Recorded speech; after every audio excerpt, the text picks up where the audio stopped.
Hello everyone, Alistair Gold here, recording this very late at night, gone 2 in the morning, because I just wanted to give you a little update. Do you know what? I said in the last video, I said at the moment nothing's closed, but who knows? By the time this video finally uploads, maybe something will have happened. And of course, in true Tottenham style, it has. Hey, it's good news. It's good news. So in the hours since I said that, Spurs have made a breakthrough, and it's with Jed Spence, which is fantastic news. And what it is they are very close to getting that deal done. There's been a real breakthrough this afternoon UK time, tonight Korea time, and it's close enough that the medical should be done within the next 48 hours, or expected to be begun in the next 48 hours, potentially even as early as tomorrow. Because the two clubs have finally come to an agreement on young Jed Spence, which means Tottenham Hotspur will have done 6 transfers before even playing, well, it'll be there potentially before playing their second pre-season game, maybe their third, depends on when they finally tie it all up. Obviously, even if it were to be done in the next 24 hours, it would be too late to get him out here to Korea. He would then be waiting at Hotspur Way, and obviously he'll have to go through all the fitness stuff that everyone else has been going through. But 6 signings, it's ridiculous. And do you know what? I was thinking about it, the price. We don't know entirely exactly what the price is yet. I know Spurs were looking more around the 15 million range. Obviously, Middlesbrough report suggested they were looking for more like 20. But even at that price, if you think about what they've got done, let's say roughly 100 million on the 5 done so far. You know, that's probably including signing on fees and things like that. If Jed Spence were another 15, that's 115 million on 6 transfers, which is actually very good in terms of kind of what they've got out of that. And then really, if you think about sales, the 150 million they had, Champions League revenue, little things like that. It's only me speculating, but it seems like there's a fair bit of money there yet to spend on someone else. I wonder whether they go for that kind of a central attacking midfielder type. I do wonder that. And obviously, like I said before, still monitoring a potential striker option if there is one out there. Although Richarlison, as I said in the previous video, did play very well. He played well in a friendly, but he showed the ability to play as a natural, I think, a number 9. Or at least a makeshift number 9 in a good way and hold up play. But let's talk about Jed Spence. So 21 years old, obviously breakthrough season last season. He's only got 2 years left on his contract at Middlesbrough as well, which clearly would affect his price as well.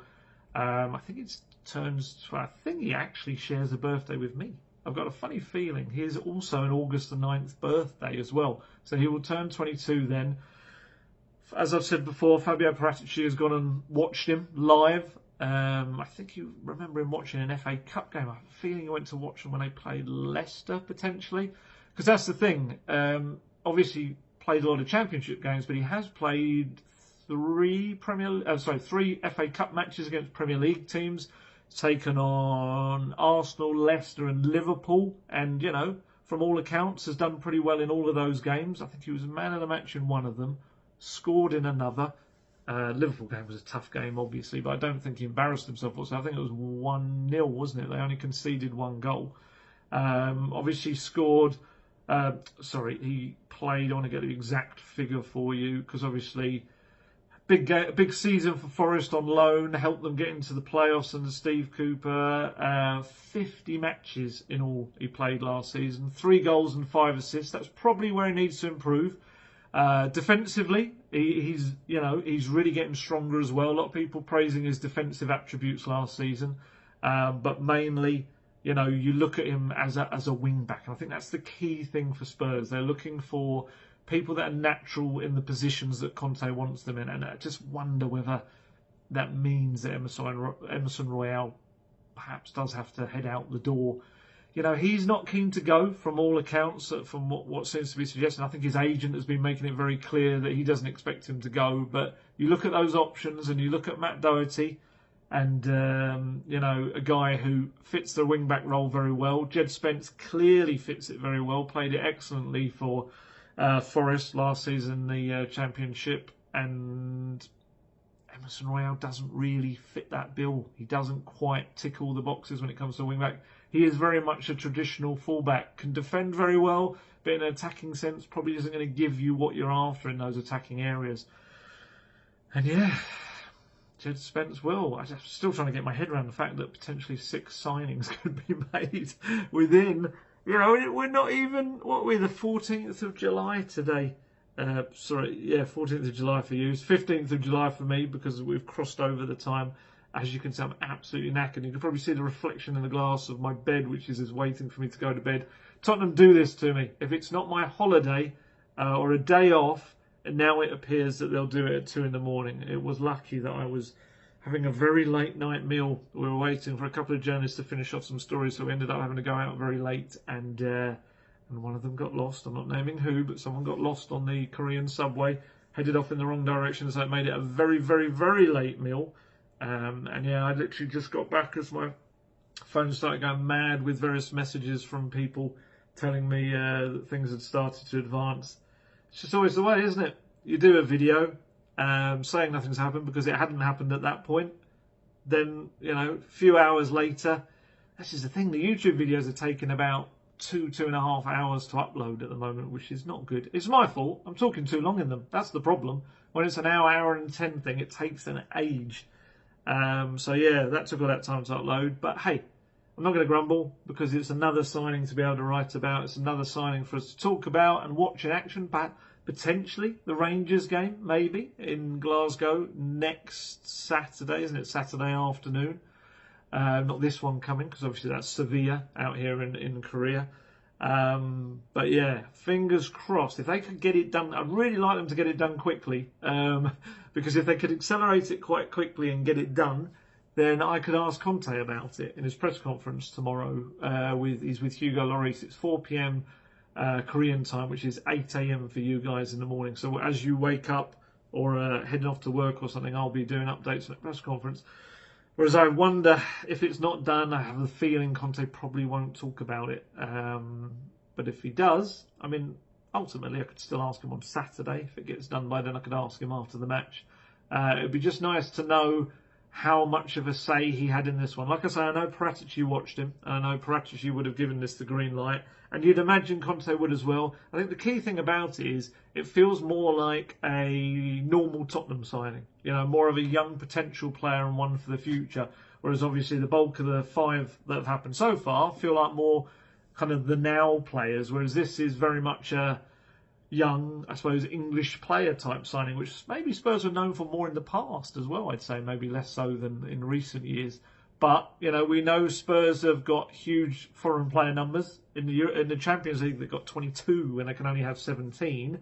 So having another homegrown player coming in the door is no bad thing whatsoever. And he is also an under-21 teammate of Ryan Sessegnon, Oliver Skipp. So, there's a nice link there. It will settle in and he will have people he knows. It won't be a huge experience in that respect. The experience and the big jump will come in the fact that he's going to have to play in the Premier League. But I think he's an exciting talent.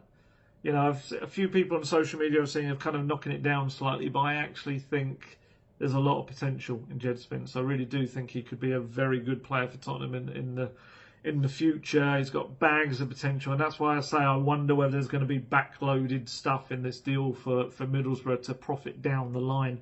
Like Jack Clark heading out the door, it was not a lot up front, but it was 10 million potential add-ons, and I wonder whether Middlesbrough could end up doing well if sometimes these things are like if he plays for England, if he reads a certain amount of appearances in the Premier League, things like that. But yeah, we knew this one. I think the thing with this one, it was always just about finding that compromise with the value. I think that was always the key. Spurs wanted him, he wanted Spurs, Middlesbrough expected the deal to go through. It was just a case of someone bending, I guess, and just someone compromising. And the moment that happened, which appears that it is this afternoon over there in the UK, the deal can get done. And I don't think he's been playing a full part, or certainly hasn't been a full part in their pre-season and everything. So this way, hopefully he's been keeping himself fit. He's going to have a shock when he comes to Tottenham and does these these drills. Hopefully Ryan Sessegnon has been saying to him, run a lot, because you're going to have to get very, very fit. And hopefully that's what he's been doing, because otherwise it will be a huge shock for him when he arrives at Hotspur Way. But yeah, so the headline news, deal very close now. Hopefully should be done within the next 48 hours. His medical obviously will have to be completed with that time, potentially tomorrow if it gets through quick enough. And there you go, signing number 6 on the horizon for Tottenham Hotspur. What is this Tottenham Hotspur? This is not the Tottenham Hotspur we know. They are being, as Conte told me the other day in the press conference, when you've got a clear idea, you can get transfers done quickly. And that's exactly what they're doing. There can't be any excuses or complaints, because this squad is going to be there and in place, the bulk of it, by the time the Premier League season starts on August the 6th. So, yeah, very exciting. Great news. And I think he'll be a very good signing for Tottenham Hotspur. So, yeah,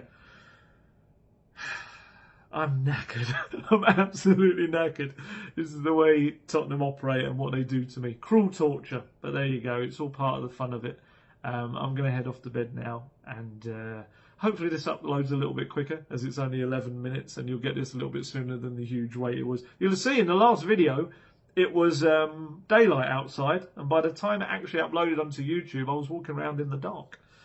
So there you go. That's the funny way it works. But there you go. Anyway, back to the good news. Tottenham Hotspur closing in on the signing of Jed Spence. Finally, after all those many reports of advanced talks, deals agreed, finally they are actually in advanced talks, and it is about to happen. Barring a disaster, and yes, I know they can happen at Tottenham, but looks like this one, all parties want it to happen, so it should go through within the next 48 hours, hopefully. Certainly by the end of this weekend, and like I say, medical to come shortly. So there you go. Right, I'm going to head off to bed. As always, stay healthy, stay safe, look after yourselves, and I can catch you later.